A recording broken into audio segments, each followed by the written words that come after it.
បាទជំរាបសួរបងប្អូនអ៊ំពូមីនទាំងអស់គ្នាថ្ងៃនេះខ្ញុំបាទប៊ុនថាមកចែកម្លែកបងប្អូនពីការផលិតថ្នាំពុលធម្មជាតិមួយប្រភេទទៀតហើយដែលមានគុណភាពខ្ពស់ក្នុងការសម្លាប់សត្វល្អិតបណ្ដេញសត្វល្អិតជាច្រើនទៅលើដំណាំរបស់យើងមិនថាពពួកវងដង្កូវឬប្រភេទចៃឬប្រភេទសម្ោចនោះទេ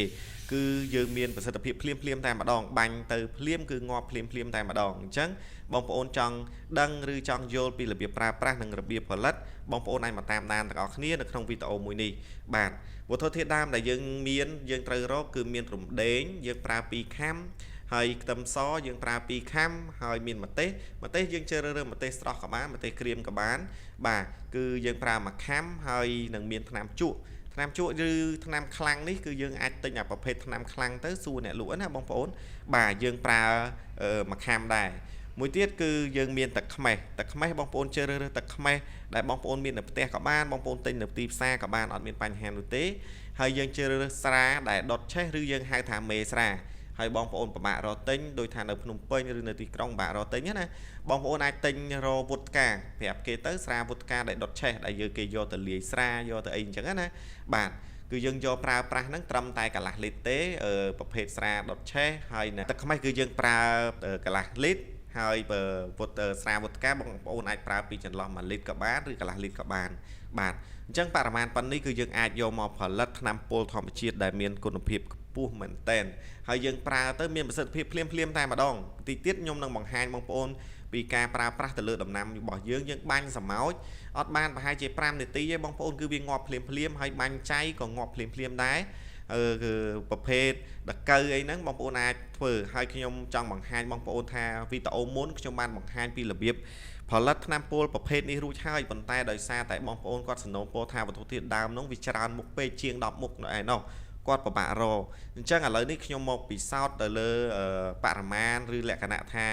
វត្ថុធាតុដើមដែលយើងមានភាពងាយស្រួលរកហើយយកមកប្រើប្រាស់បង្ហាញបងប្អូនក្នុងកម្រិតមួយនេះគឺមានប្រសិទ្ធភាពហើយរបៀបប្រើប្រាស់យ៉ាងណាបងប្អូនមកតាមដានវីដេអូទាំងអស់គ្នាបាទពីដើមរហូតដល់ចប់បងប្អូននឹងយល់ច្បាស់ពីការប្រើប្រាស់ថ្នាំពុលមួយនេះឲ្យមានប្រសិទ្ធភាពកុំឲ្យធ្លាក់គុណភាពបាទអញ្ចឹងវត្ថុធាតុដើមដែលយើងយកមកហ្នឹងយើងត្រូវកិច្ចច្រាំច្បល់បាទចូលគ្នាទៅការមុំទៅមានន័យថាយើងកិច្ចច្រាំវាមិនមែនថាឲ្យម៉ត់ខៃអីទេបាទហើយថ្នាំជក់យើងយកមកបេះវាមកបាទបន្ទាប់ពីយើងបេះរួចរាល់ហើយគឺយើងអាចយកទៅរងាស់រងាស់នៅក្នុងឆ្នាំងរបស់យើងតែម្ដងអញ្ចឹងខ្ញុំចង់បញ្ជាក់ប្រាប់បងប្អូនថានៅក្នុងវីដេអូនេះគឺរបៀបលក្ខណៈគ្រួសារហើយបងប្អូន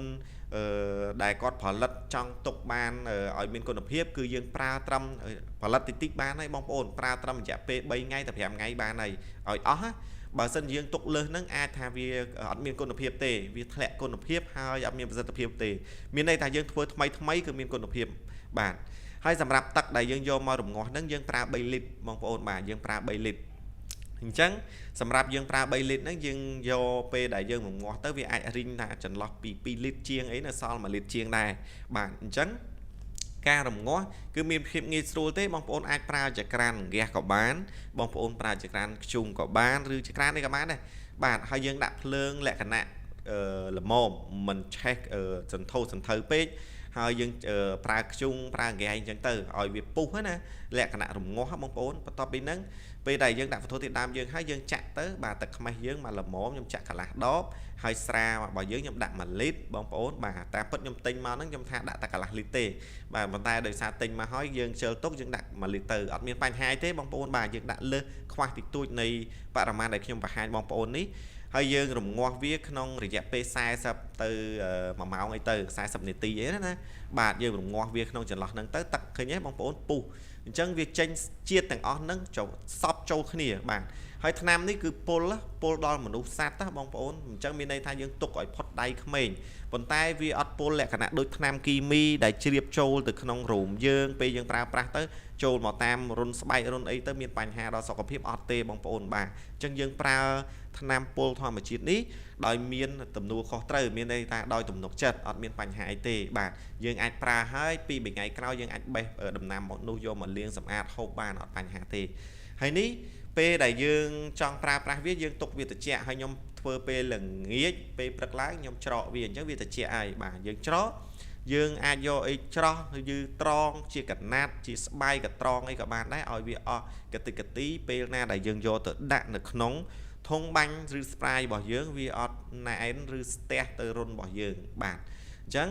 vàต่อពីហ្នឹងខ្ញុំមកបង្ហាញពីរបៀបប្រើប្រាស់ឥឡូវយើងពីការផលិតបងប្អូនយល់ហើយអញ្ចឹងមកមើលរបៀបប្រើប្រាស់គឺយើងដាក់ទឹករបស់យើង2លីត្រយើងអាចដាក់ចន្លោះពី40 cc ឬអាចថា50 cc អញ្ចឹងទៅប៉ុន្តែយើងប្រើដបខ្ញុំប្រើប្រហែលជា3កម្របទៅ5កម្របអញ្ចឹងណាបាទហើយបើសិនជាការប្រើប្រាស់បងប្អូនមើលទៅថាទឹក2លីត្រយើងដាក់ប៉ុណ្ណឹងបាញ់ទៅវាអត់ងាយងាប់ឬវាអត់នេះយើងអាចបន្ថែមថ្នាំពុលរបស់យើងមួយទៀតថ្នាំពុលនេះគឺយើងអាចប្រើសុទ្ធតែម្ដងបងប្អូនចង់ឲ្យមានប្រសិទ្ធភាពខ្លាំងដូចថាដាក់បាញ់ទៅលើដំណាំណាដែលវាកំពុងកើតតកៅហើយក្តាំងលក្ខណៈច្រើនណាយើងបាញ់សុទ្ធទៅបានអត់មានបញ្ហាលើដំណាំទេបាទហើយយើងបាញ់លក្ខណៈនៅពេលមេឃត្រជាក់មានប្រសិទ្ធភាពពេលល្ងាចឬពេលព្រឹកហើយខ្ញុំពងបាញ់នេះគឺខ្ញុំបាញ់នៅពេលព្រឹកបងប្អូនបាទនៅពេលខ្ទង់ម៉ោង6ជាង7អីហ្នឹងបាទអញ្ចឹងខ្ញុំបង្ហាញបងប្អូននេះបន្ទាប់ពីហ្នឹងគឺយើងដាក់សាប៊ូលាងចានបាទយើងដាក់មួយតំណក់ឬ2តំណក់ដើម្បីឲ្យវាមានពពុះមានជាតិរំអិលពេលដែលយើងបាញ់ទៅលើដំណាំរបស់យើង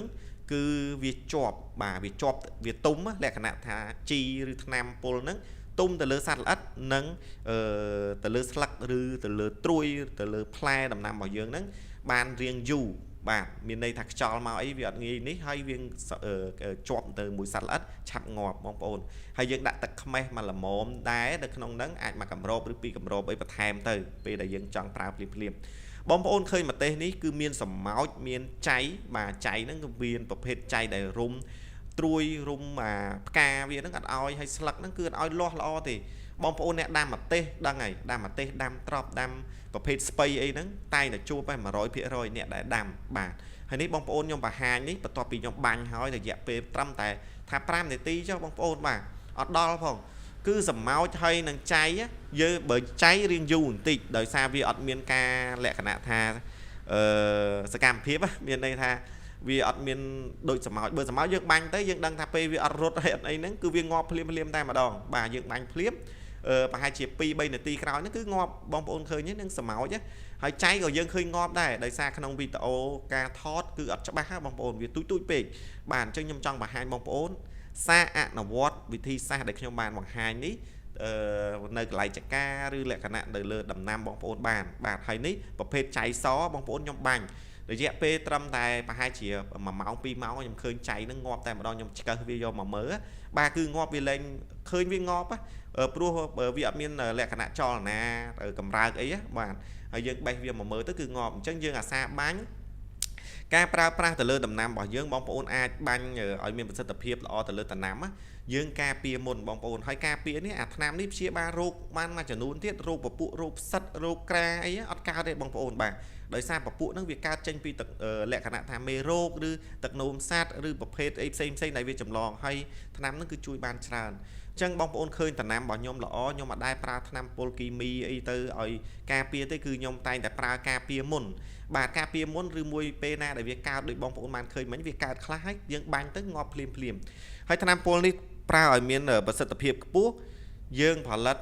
រយៈពេលត្រឹមប្រើឲ្យអស់រយៈពេល3ថ្ងៃឬ5ថ្ងៃបានហើយនិយាយទៅត្រឹម3ថ្ងៃបើល្អណាហើយយើងប្រើភ្លាមហ្នឹងដូចថាយើងផលិតថ្ងៃហ្នឹងស្អែកយើងប្រើ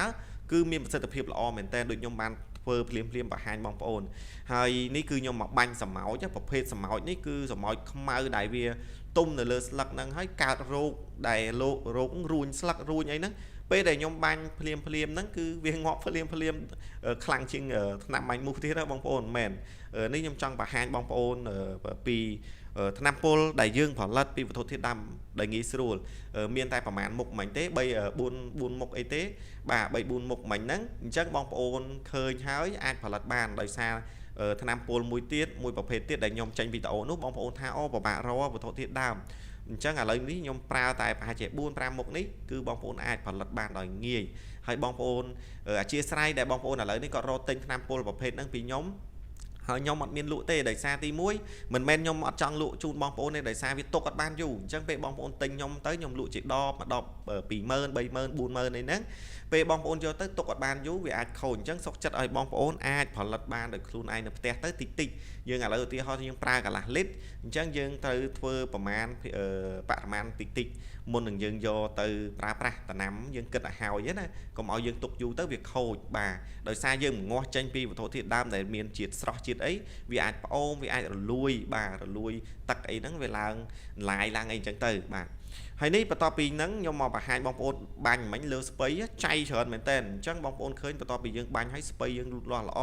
ឥឡូវយើងមកដាំមកមើលដំណាំហូបផ្លែដូចជាប្រភេទដើម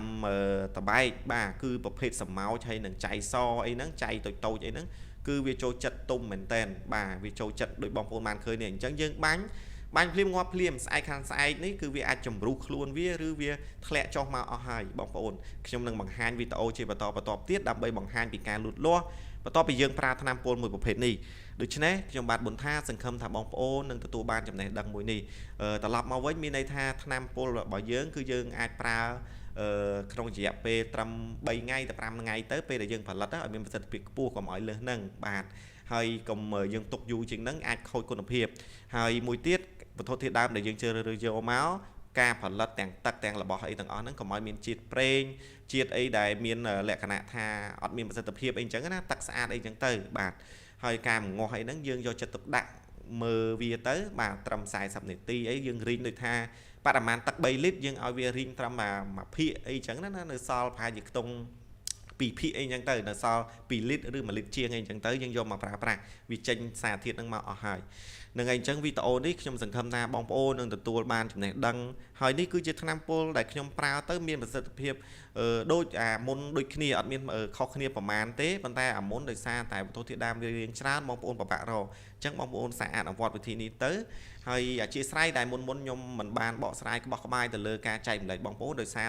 ឥឡូវនេះយើងមានបទពិសោធន៍ថ្មីក្នុងការប្រើប្រាស់យើងអត់ឲ្យបងប្អូនប្រើប្រាស់ទុកយូរទេសម្រាប់ថ្នាំពុលមួយទេប៉ុន្តែសម្រាប់តាក់ទងជីអរម៉ូនមេជីវីតាមីនជំនួយផ្លែជំនួយផ្កាបងប្អូនត្រូវការវត្ថុធាតុដើមទាំងអស់ហ្នឹងត្រូវការទិញឬត្រូវការឲ្យដំណាំលូតលាស់ល្អឆាប់កាន់ផ្លែកាន់ចេញក្តឹបចេញត្រួយបញ្ចេញផ្កាផ្លែមិនថាដំណាំស្លឹកដំណាំផ្លែហូបដើមឈើហូបផ្លែទេគឺខ្ញុំមានសម្រាប់ការផ្គត់ផ្គង់ទាំងជីកប៉ុស្ទឹកទាំងមេជីកប៉ុស្គោកហើយយើងលក់ជាឈុតនិងមានការណែនាំត្រឹមត្រូវពីខ្ញុំផ្ទាល់តែម្ដងទៅដល់បងប្អូនអាចតំណែងមកតាមលេខទូរស័ព្ទរបស់ខ្ញុំបាន096 857365លេខនេះគឺខ្ញុំចង់ឲ្យបងប្អូនតាក់ទងមកផ្ទាល់តែម្ដងបាទមានន័យថាបងប្អូនត្រូវការសួរសំណួរឬអីក៏បានដែរអត់បញ្ហាឬមួយបងប្អូនត្រូវការវត្ថុធាតុដើមដូចខ្ញុំបានប្រាប់ហ្នឹងគឺបងប្អូនអាចតាក់ទងមកបានខ្ញុំបាទប៊ុនថាអរគុណសម្រាប់បងប្អូនបានតាមដានវីដេអូមួយនេះបងប្អូនគិតថាវីដេអូនេះមានប្រយោជន៍ជួយចែករំលែកម្នាក់មួយផងដូច្នេះរងចាំវីដេអូជាបន្តទៀតអរគុណច្រើន